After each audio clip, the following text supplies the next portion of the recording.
I'm Raymond Douglas and welcome to my man cave. Well, rather tool shed, or my special place of reflection. The Inside Out Perspective takes a look at life's challenges and its effects and asks one simple question: what race are you running?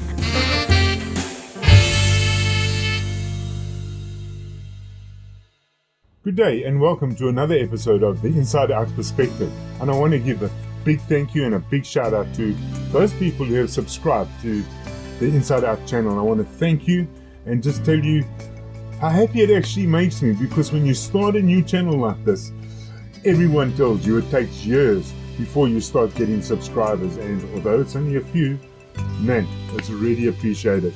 So please pass the word around, subscribe down the bottom right hand corner if you like the channel, and let's see in this month if we can get it to 100. Really appreciate that. But today I wanted to follow on to what we were talking about yesterday, and that is the transmission of the Quran and the Bible.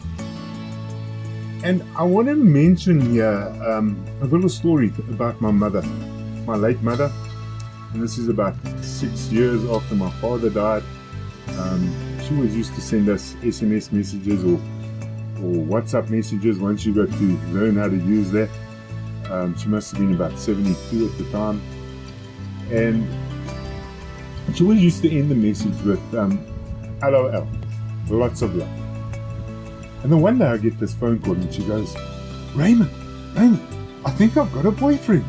And I go, Ma, how so? I'm having a little chuckle in the bottom. I mean, really. And she said, no, there's this guy at the country club who's kind of befriended her, and whenever he sends her messages on WhatsApp, he ends the message with LOL. And I went, Mom, he most probably means laugh out loud. Was he telling a joke? Well, and that's the point I'm wanting to make. Diacritical markings in the early manuscripts of the Quran are void. They aren't there. And they're essential in understanding which word is actually used. Because in the Arabic, you can have up to 38 different words for one letter. And this is what I also like to refer to as the Quranic Scapegoat. Because when you talk to Muslims and you mention a verse and they go, oh no, but there could be a number of different meanings for that, and you've got to see it in the context.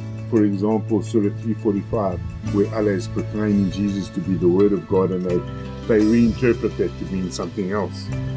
And then in another instance, they'll go, no, it's got to be Pacific. And why has it got to be Pacific? Because the Quran is very clear that no one can change Allah's words. In other words, Allah was very certain, as the all-powerful God, to give the Quranic revelation in pure Arabic so the Muslims could understand. Very clear. But the dilemma comes in further when the Quran then states in Surah 5 verse 3 that Allah has perfected this religion. And if He's perfected this religion, that means it's cast in stone. There can be no variation or reinterpretation of words, but we don't have the diacritical markings. And this is clear. If we have a look at the Islamic traditions, we can have a look at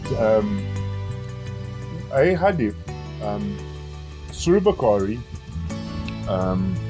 book number 60, hadith number 143.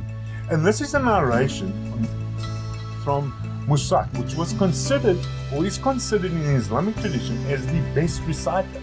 And he hears another companion reciting the same verse in a different manner.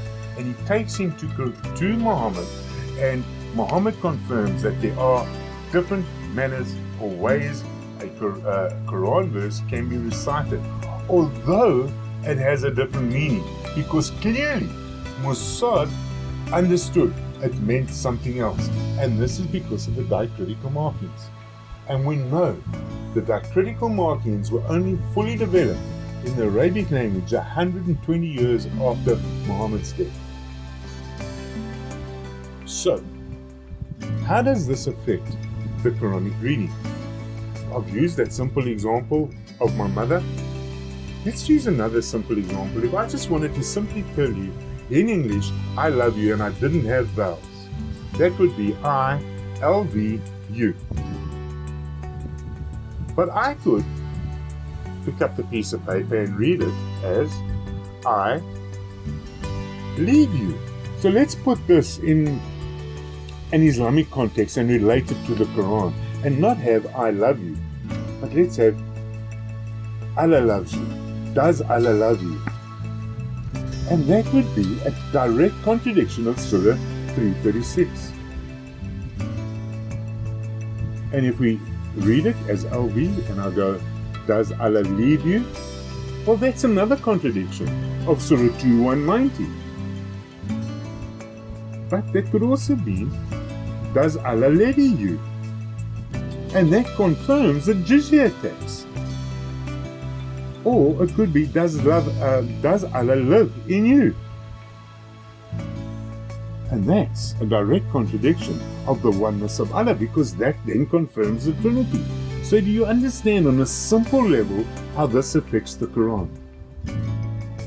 Now let's take that step one further. The Islamic tradition relates in each chapter there is a divine word which only Allah can understand. And if we have a look at this divine word, it has a huge implication on the understanding of Islamic theology.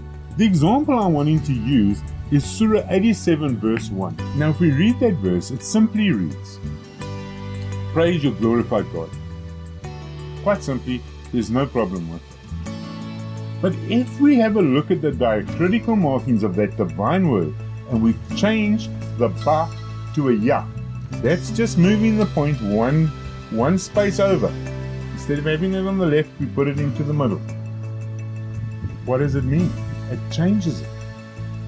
It changes the whole verse, and this what the verse then says. The Christ is your glorified God. And that throws Islam on its head. So, I leave you with a thought.